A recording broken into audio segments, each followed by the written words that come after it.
لا تأمن الدنيا فكم من لوعة دعت القلوب تئن بالأحزان. Альхамдулилля, сегодня проводим работы по территории мечети, благоустройство, заливка бетона.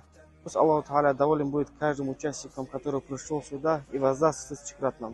بارك الله فيكم. ويشوب صافو جمالها في وهلة كرب يزيد بكفة الميزان